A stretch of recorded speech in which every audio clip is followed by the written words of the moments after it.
Let's talk about the 2024 Ford Ranger and 2024 Ford Bronco. What is going on with them? What's going on with production and the UAW strike? Let's even throw in some Ford Maverick information in there that we should all know, as well as the Ford F-150. So what impact does the strike have? And this is pretty big because we're not just talking about production of these models, which the strike is impacting severely or completely shutting down for certain models, but it also has a bit of a shutting down, a bit of the economy effect. Now, we don't see it yet in the numbers, so the stock market hasn't responded. The Fed hasn't responded. The Fed will always be 6 to 12 months behind reality. They're always very late. They're reactionary. So, the stock market's still chugging along, doing actually surprisingly really well, despite a lot of people feeling the recession. Now, I believe we're in a recession, but I believe the Fed won't talk about that because, well, they want to keep interest rates as high as possible for as long as possible, because that's really just a form of inflation, truly is a form of taxation, especially when inflation is caused by government spending. But coincidentally, how do they fund that government spending? Well, they fund it through high interest. We end up paying for government's printing money. So we pay for it through inflation, and they need to have high interest to help pay for it. And then when there's no denying a recession, no denying whatsoever that a recession is taking place, and really it'll have been taking place for about a year. Well, when that happens, well, they'll start to cut back interest rates because that is the tool that they'll have for saving the market. And then the Fed will get to play the game of, hey, look, we saved the market. Well, right now, a bit of this recession that we're seeing, it's not helping that we've got I'll share the data with you all, but let's first talk about our favorite Ford models. So the Ford Ranger and the Ford Bronco, that factory is closed. So if you see any articles saying Ford Bronco, Ford Ranger sales and production were low for the month of September, yeah, no kidding. The factory was closed for part of the month of September. So it's a no-brainer. I just want to really explain that one up straight up. So if you're expecting a 2024 Ford Ranger or Ford Bronco, well, we ordered a 2024 Ford Ranger Raptor, and we're pretty excited about that. But it makes you beg the question, if you're a Bronco fan or a Ranger fan, should you try to find either a used one, or should you try and get a new one off a lot? So let's talk about that reality right here and right now. Make it over to some nice little background. Change the background here. So that's a beautiful background, by the way. And it's a beautiful model. It's a new model. It's looking more like a mix between an F-150, current styling, as well as the Ford Maverick. So I think Ford... That's a nice update. Really nice update. Well done, Ford. I saw in the chat, I guess it was last week or the other one before, people said it was looking like a shoe before. So, with the curvy front that was going down, I wasn't loving that small grill that much and the curve. So this is more like an F-150. It's square. It's more a truck look. So I'm pretty sure it's a great investment they made to change the model. Well, I really like it when you share what's being talked about in the chat, because these are real buyers, consumers, and it's fantastic feedback. If Ford ever watches the show, they get feedback on styling, that's for sure, from real customers without having to make a fake GMC commercial with fake bad actors pretending to be just regular people, or having to pay for study groups. So we cover the real deal here. I think we do our best to be unbiased, but to a certain point, we're all biased, because the information we have in our head, which we've gathered over the years, that's the information we have. That's what we're basing our decisions on, our opinions, and it's what colors the perspective that we have on the world. So everyone is biased, but glad to hear the group likes this. I found the old Ranger. I'm in agreement. I feel like the Ranger was like like a shoe, because shoes do curve your toes. They force your toes into a certain shape. And I think for me to be in a Ranger, the previous model, I would have had to have been forced into it, and it would not have been natural because I just didn't like the style all that much. I absolutely love this style. And we're not going to get a Ranger for quite a while because the UAW strike is going to last for quite a while. Now, I've been saying this from before the strike. What was it? 3 weeks prior to the strike occurring. I predicted that this was going to be a long strike. I said that I thought it'd probably be anything under really 10 weeks, anything under 8 weeks. I didn't see as it really being the situation. I thought that it'd be, 8 weeks and up. And because at 8 weeks, with, the UAW having a budget of low 800 million, at the 8-week mark, you're in a situation where you're thinking, okay, well, do we carry this on for the extra 3 weeks? And this was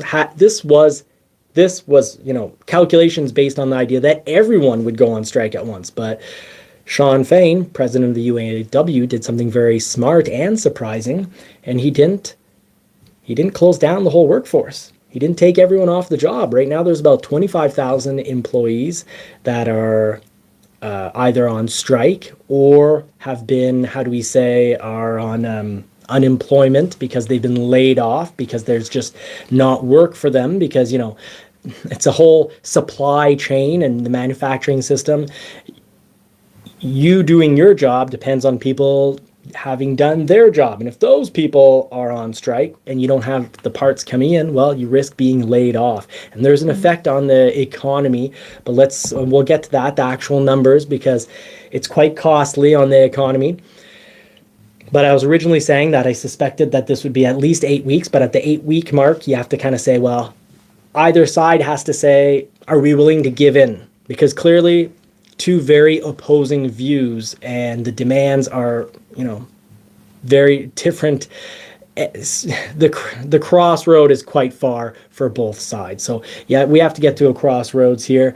I thought it'd be at least minimum 8 weeks because at the 8-week mark, everyone kind of says, you know what? Dealer inventory, had every factory been closed, dealer inventory would have started to get pretty low at the 2-month mark. So manufacturers would say, well, do we need more dealer inventory, or do we just have faith and hope that enough vehicles will get ordered? And then the UAW would have been running out of money in 3 weeks. That's just not the case anymore. They'll be able to last a lot longer. Mm-hmm. And the sides aren't exactly, getting along. There is some progress. The UAW recently had expanded the strike at Ford and GM. Hadn't touched Stellantis, but remember, there's parts suppliers that 30-some parts suppliers that are on strike, meaning if you're waiting to get your rear vehicle repaired, expect that the parts might not be available. If there's a recall, you might not get that part. So right now, all three automakers will reach over 25,000 workers on strike, according to President Shawn Fain, UAW president. Now, Fain said, to quote him, "To be clear, negotiations have not broken down. We're still talking with all three companies, and I'm still very hopeful we can reach a deal that reflects the incredible sacrifices and contributions that our members have made over the last decade." And what's nice is Jim Farley recently, I have the quote, I won't read it exactly, but basically to paraphrase, said that he wants to recognize and reward the workers for the sacrifices that they've made in the last 10 years, because they made sacrifices going back to when all three almost went bankrupt. Ford actually did the best because they had just previously sold, prior to 2008, Mazda and Volvo, and before that Land Rover and Jaguar. So they're in financially actually in a much better place, and they had also taken out a loan from the government prior, a loan that they paid, a loan, it's a loan, so it's good for both sides. It wasn't a bailout, which is often mistaken by people. People often think Ford took a bailout. No, they took out a loan, just like they've recently taken out a loan to help finance the EV push, which isn't by choice. You either get on board with EV or you see your company go bankrupt in 10 years, roughly 10 years. And that's what this is about later on in this live. So GM has criticized the expansion of the strike. And this, to go back to some quotes to deal with the real deal, the facts.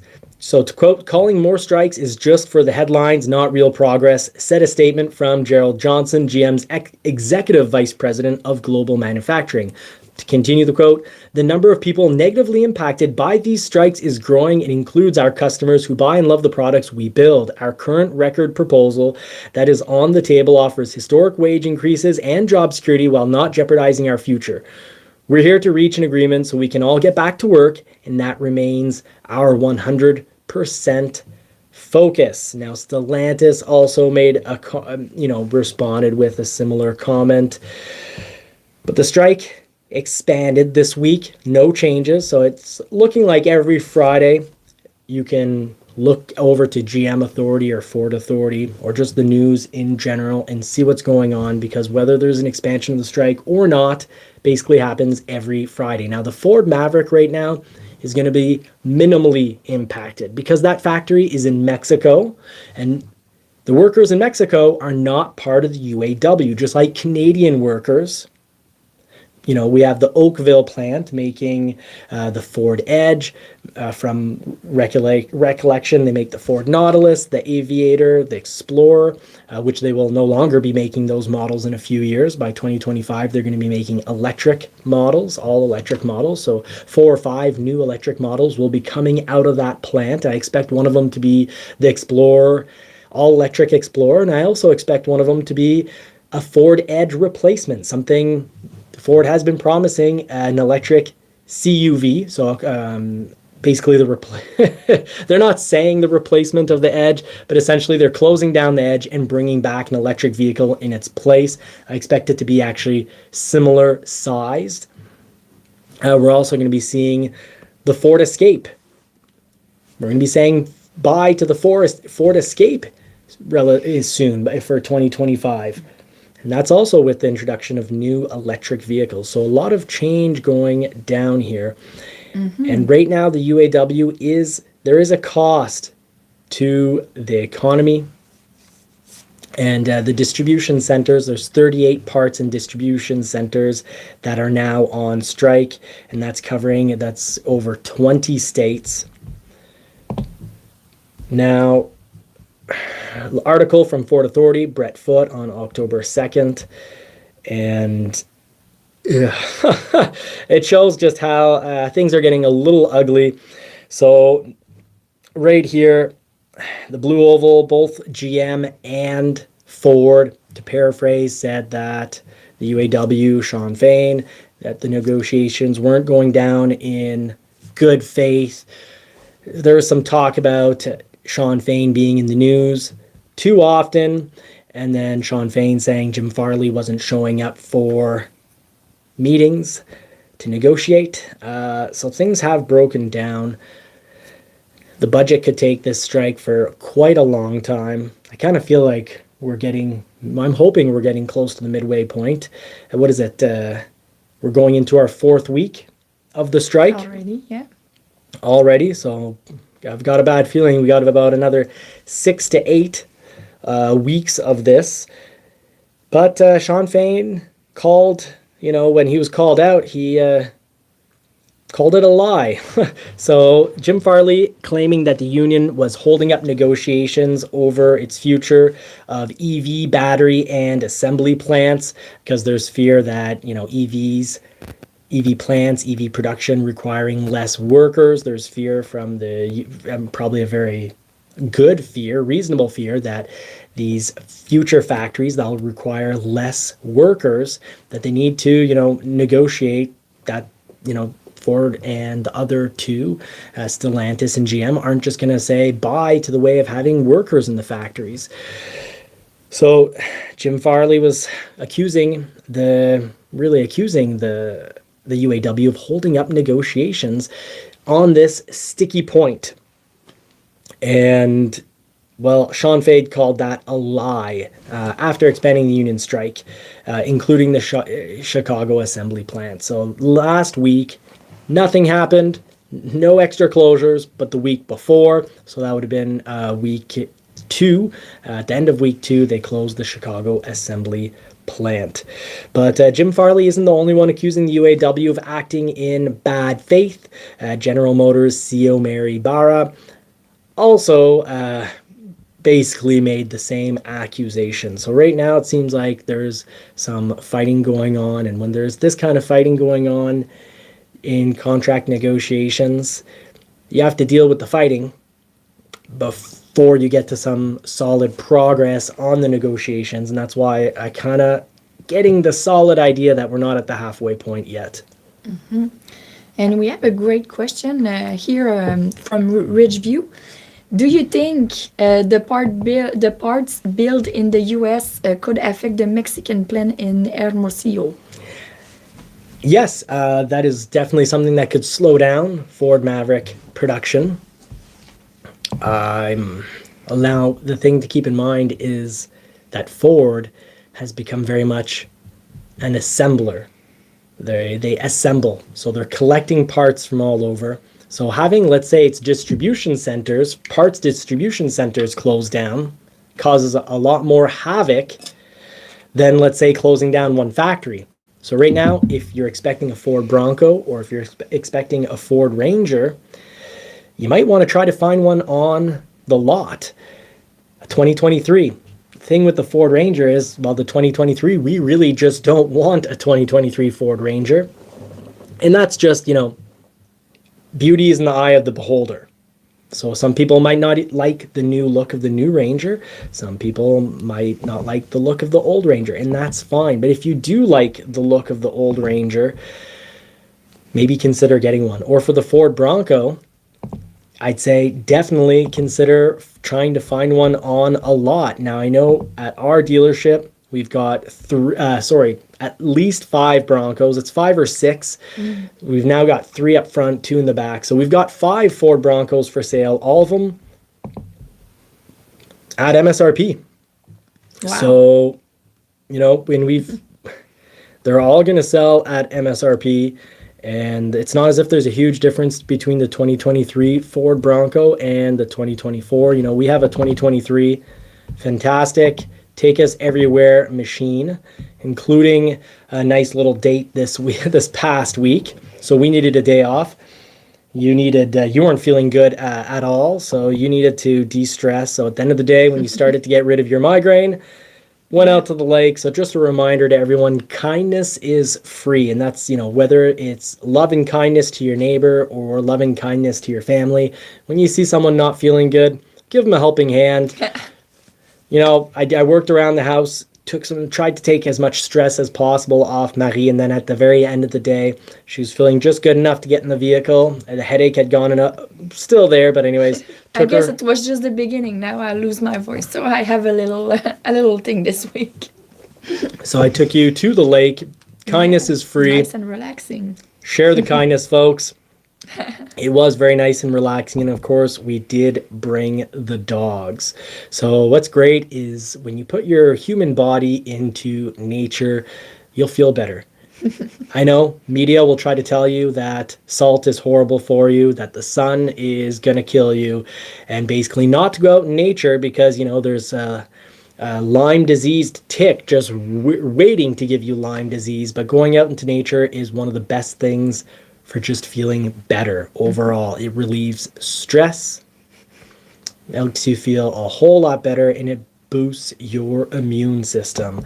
So she's been sick for all week, and I have not gotten sick whatsoever. So let's see here.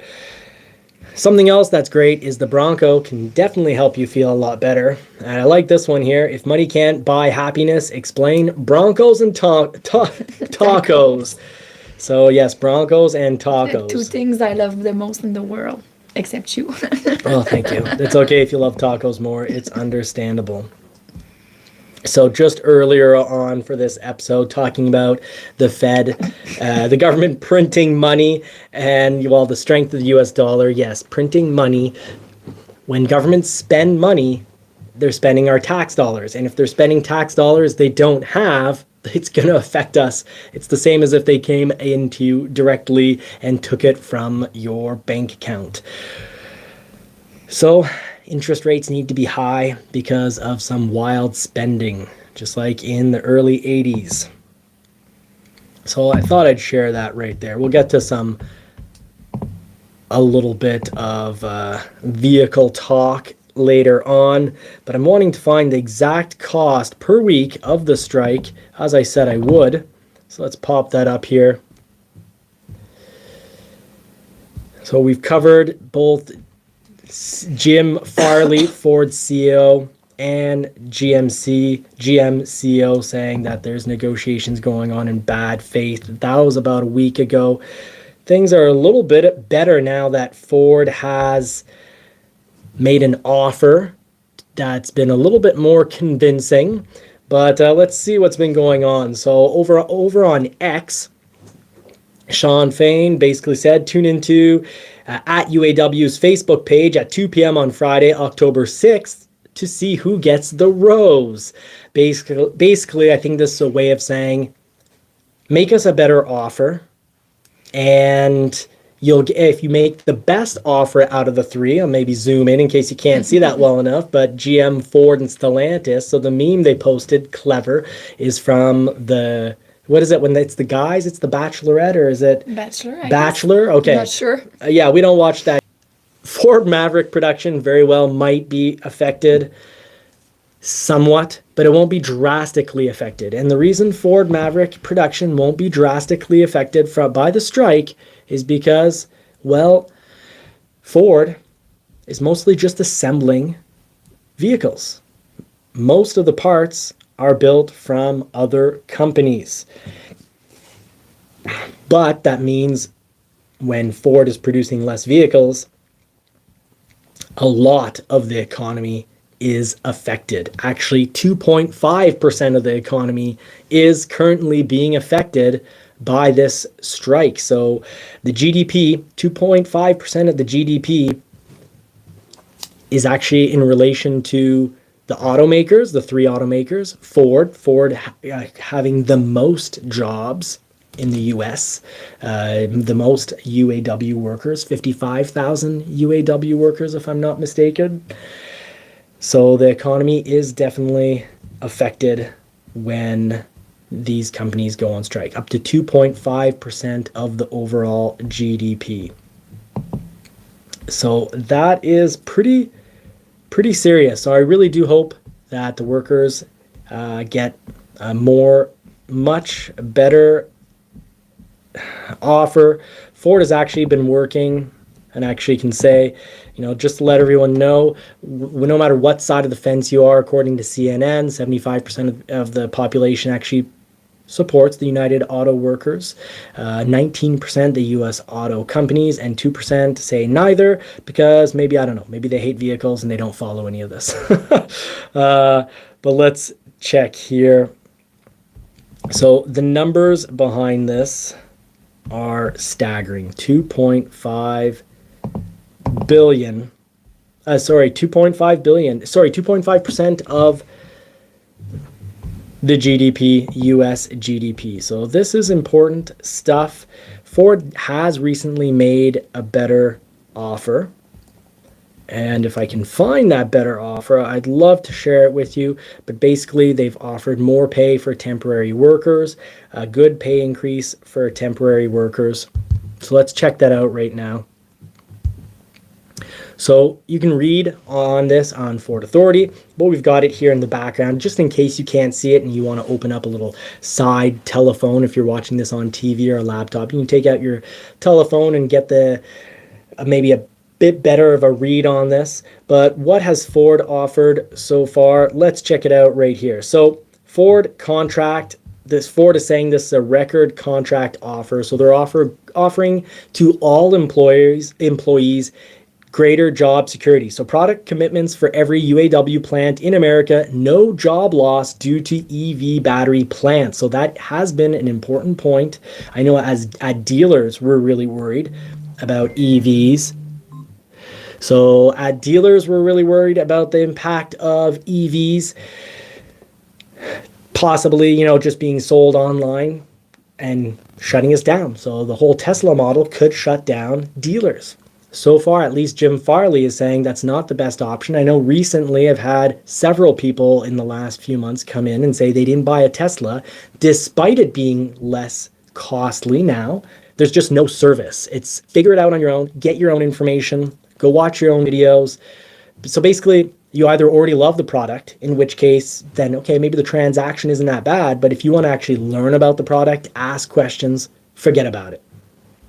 So right here, Ford is in their latest offer saying all employees, you don't have to worry, there's job security. There'll be no job loss due to EV battery plants. They're talking about profit sharing, including temporary employees for the first time ever. Full ratification bonus, including temporary employees for the first time ever. Now for the temporary employees, they've offered a pay raise. So there was a lot of talk that, Ford employees were making $65 an hour. So some people were like, feeling really like they couldn't support this strike. And that, we need to be more worried about our inventories going down and in car selection going down and potential price increases. So far, there's a lot of inventory, so we don't have to worry about that, folks. A lot of inventory at dealers, even though we just finished week 3 of the strike and we're going into week 4. Tons of inventory at GM, Stellantis, and Ford. So there shouldn't be much of an impact on price. All right, so thank you for letting us know that the video was choppy. If that happens again, I'll take a 10-15 second pause, but the show would actually cut if I made it a good amount better. So there was a lot of talk about employees getting $65 an hour. Well, that clearly wasn't true at all when you look at Ford offering a pay raise of $21 per hour. And that's because I think when we reported that temporary workers were making $17 to $19 an hour, we reported that a few weeks ago, didn't we? Well, that was spot on. Our report of $17 to $19 an hour for temporary workers was spot on, because now Ford is saying they'll offer temporary workers a minimum of $21 per hour. Folks, these days, that might sound like a lot of money if you're living in a very rural area, but these factories are in city centers. $21 an hour is absolute. It's still pretty bad. It's very, very hard to live on $21 an hour if you're living in city centers. Heck, you can forget about home ownership, because a home in city centers, heck, condos are what, $500,000 minimum? If Toronto, they basically condos are starting at what, $800,000 now. They used to start at about $350,000, then they went up to $500,000. Now they're at about $800,000, and that's because there's trillions of dollars being poured in from State Street to buy single family homes and condos. They buy them up and then they rent them out. So it's actually predicted that within 10 years, 60% of condos and single family homes will be owned by LLCs. So it's predicted that the majority of homes will be owned by LLCs. Well, all these little LLCs at the end of the day are going to be owned by BlackRock, Vanguard, State Street. So 3 companies will own 60% of what we live in, just like they own all the media. So if they have an agenda that they want to get by, you bet everyone needs to follow in line. That's not capitalism, folks. That's a new, what do we want to call it? Monopolism. It's a mix between a monopoly and capitalism, because it looks like we have capitalism. It looks like we have choice. But when there's only really 3 companies owning basically 90% of the S&P, they own everything. So if they have an agenda, you have to fall in line. So that's not capitalism. So I'm very much pro-freedom, pro-capitalism.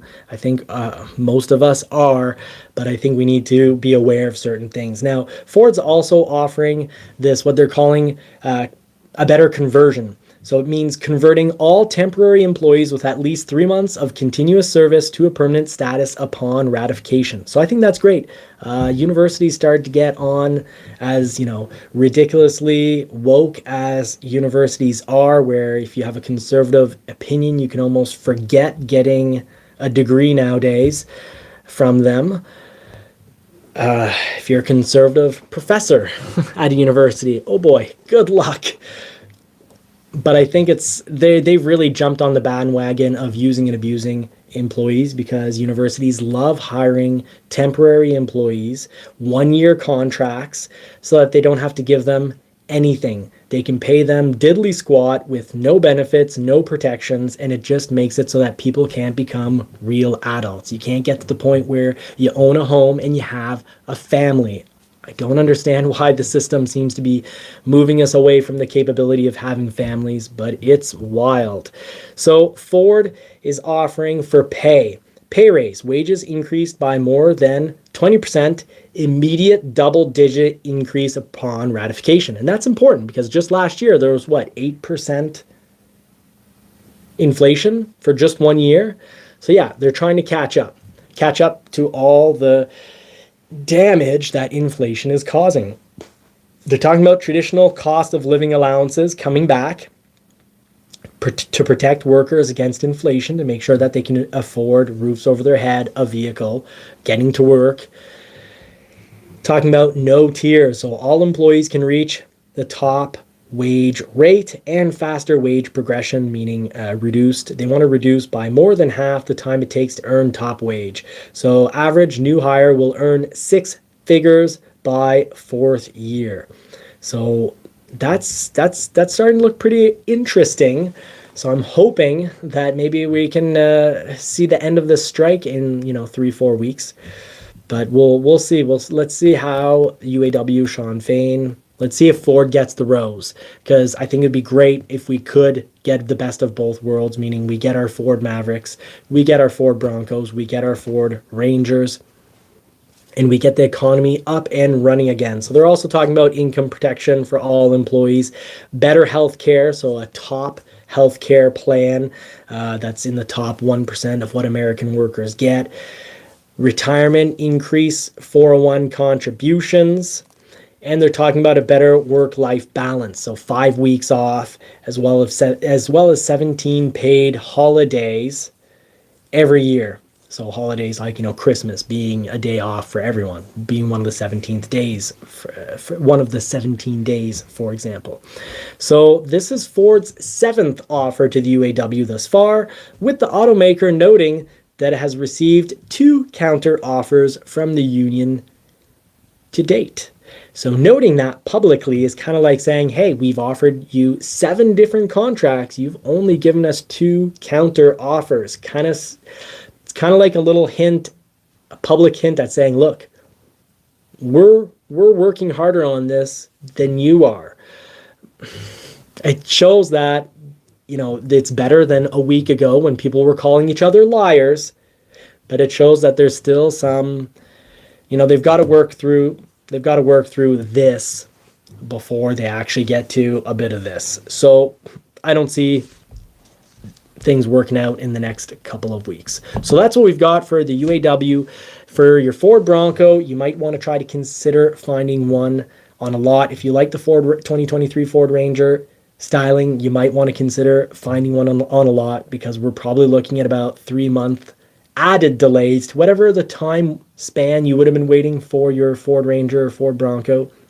You can add probably because even if the factories are closed for 2 months, it's going to cause more delays than just 2 months, because the whole supply chain issue is now getting messed up by this strike. And you can tell because some of the suppliers, the people who make parts for Ford, GM, and Stellantis, they're starting to apply for loans. They're saying, hey, this has an impact. This is threatening us, could cause us to go out of business. So there's a news article on that as well. We won't go through the whole thing. You can, if you don't take my word for it, you can look it up and read on it. But tier 3 as parts manufacturers for these companies are saying, hey, look, this could put us out of business. This is some serious stuff. And they're looking to try to get special loans to stay in business while they're getting less revenues coming in. So that's too bad. Let's hope we make it out of this, folks. I just want to conclude. Don't want to forget about the Ford F-150. So far, the truck plant for Ford hasn't been touched. And even if it does, whether you're a Dodge Ram 1500 fan, a Ford F-150 fan, or a GMC or Chevrolet 1500 fan, you don't have to worry that much because it would take many months to knock those completely out, you could say, to make them unavailable, because dealers have a lot of inventory on those. And you should expect a rebate. And actually, proof that Ford isn't that stressed about running out of F-150s is they just increased the rebate on it. Some F-150s have a $5,000 rebate on it. And if you walk into a Ford dealership, expect to get a $3,000 to $5,000 rebate on your F-150. If you're looking at a Ram product, expect a huge rebate. They're not selling very well. Their numbers are down. So that's what's going on. And I talked about Stellantis's numbers actually. While everyone had generally this year so far roughly 10 to 15% more sales than a year ago, Stellantis is down. Ram is, still the Stellantis brand is down by 1%. So they're planning on making more money but selling less volume. That's their game plan. I wouldn't get a Jeep or a Ram 1500 unless I was getting a pretty good rebate. And I was on the Jeep website and actually surprised that to clear out 2023 models, they're only offering $1,500 rebate on a Jeep. So that was actually very surprising. And even there's still a lot of markup going down at Jeep. So you see these Jeep Wranglers here. Some people are a little too embarrassed to tell the truth and say what they're really asking for. So you see this 2024 Jeep Wrangler Rubicon 392 for $392. Clearly that's not the price, because everyone seems to be off asking $5,000, $10,000, $20,000 more for a 392 Rubicon. And the 2023s that are left, they're overpriced too. And very surprisingly, all overpriced. That was one of the worst. $139,000, and this is in Canada, where normally we don't see vehicles selling over MSRP. But this is a lesson to everyone: build the vehicle online. I can tell you, over the last 10 years, even in a bad market, Hyundai and Kia, I've seen them, not have prices on their new vehicles and start the negotiation at plus 10% above the price of the vehicle and without any manufacturer rebates. But then, we'll give you tires if you sign today. We'll give you floor mats if you sign today. We'll give you $3,000 more for your trade if you sign right now. And basically they would start 10% over price. And if there was a $4,000 rebate from the manufacturer, they wouldn't tell you about that. They'd offer you an extra, 2 or 3 for your trade, then give you, winter tires worth $1,000. And at the end of the day, maybe you paid the right price, or maybe you spent $2,000, $3,000 more than what the vehicle actually costs. And even if you ended up buying it at the right price, you bought it at the right price with a lot of fake, made up pressure. So look online, build whatever brand. I know we were a huge Ford community here, but whatever brand you're into, shop it online, check what your manufacturer rebates are, and decide if those rebates are good enough to convince you into a model. Now, a Jeep Wrangler with only $1,500 off is not enough to get me into the vehicle. And that's wild. The 2023 Jeep Wrangler here with $1,500 rebate to get rid of, and that, these are models that we used to generally see $5,000 to $8,000 off of. So I don't think Jeep is too worried about the UAW strike completely emptying out their dealer lots, because they're still asking prices like if we're in the Like middle, they don't want to sell it. like it's not 2021, 2022, and the production isn't high enough, and that, the factories aren't working at full speed. They've got folks, Jeep, Stellantis, Ram, they've got a lot of days of inventory. They have a lot of product at dealerships. I'd say wait them out, because right now they're acting like it's 2021 and it's just not the case. They're going to have to cave in. Dealers are going to start complaining, because dealers, let's say you carry a $14.8 million inventory, roughly. You pay 7-8% on that every month. You can look at what you can tell. The dollars will tell a story. Dealers are going to be, Ford listened to dealers. Ford was saying, hey, we've got a lot of F-150s, and these machines are now $60,000, $70,000. In Canada, $70,000, $80,000, $90,000. And we're paying 7% interest on them? Ford, help us out. Help us move metal. So for October, boom, $5,000 rebates on F-150s. So Ford listened, and it also shows that even within a strike, Ford's truck plants aren't closed, but production will decrease because of supply issues caused by the strike. But they're still not worried. I think Ford actually has a pretty good chance of getting out of this strike and having, basically all their workers back. They might still call it an overall UAW, all three brands striking at once, until everyone's in agreement and there's a contract signed for every automaker.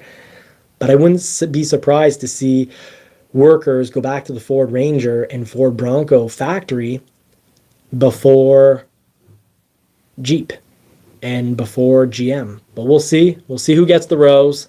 Continue with the Instagram or X meme that Sean Fain, that the UAW put forward. We'll see who gets the rose. But I'd hold off. So right now the UAW strike is impacting 30% of automotive suppliers. But we want that new Ranger. We'll wait for it. It's good. It'll help us put more money down on the F-150 Lightning, because of course we took a huge hit in depreciation, because the EV world is far too competitive. And when Tesla reduced their prices, Ford reduced the prices on the Mach-E, but they also reduced their prices on the Lightning, even though there isn't another current EV truck actually available. Ford dropped the price by almost roughly $10,000. So we took a huge hit on resale. So Mike Davison has a question that Ridgeview is pointing out, and before we get to episode 2, let's cover that. Perfect. Yeah, so will the final production schedule for the 2023 Ford Maverick be affected by the strike? Overall production numbers, yes, absolutely. But are they going to lose 70% of 2023 production when it comes to Mavericks? No. Will they lose 20 or 30% of overall production for the Ford Ranger and Ford Bronco for 2024 models? Yes, possibly, because if the factory's closed for 3 months out of their entire production span, then yes, I could definitely see production be dropping by 30, even 40% on the Ranger or the Bronco. Hence why I'm saying my recommendation is maybe you should look into finding a used Bronco or a new Bronco, because a new Bronco interest rates, when your 2024 comes in, it's very similar to a negotiated rate on a used. Because some dealers, even if even if let's say 9% is a fair used rate, well, currently in the US the average used rate is 13%. That means a lot of people just got told, hey, your interest rate's going to be 12.99. And they said, oh, okay, know your credit score. If you've got a decent credit score, expect to get, 9, 9.49, 9.99 at most as an interest rate on a used vehicle. And the Ford Bronco, well, new, what is the interest rate? I think we're paying I think if we would have put it on a longer period of time, we would have paid 8.49. Sorry about that, folks. 8.49. And because we paid it faster, I think we're on like 6.99. So the interest rate difference isn't that huge.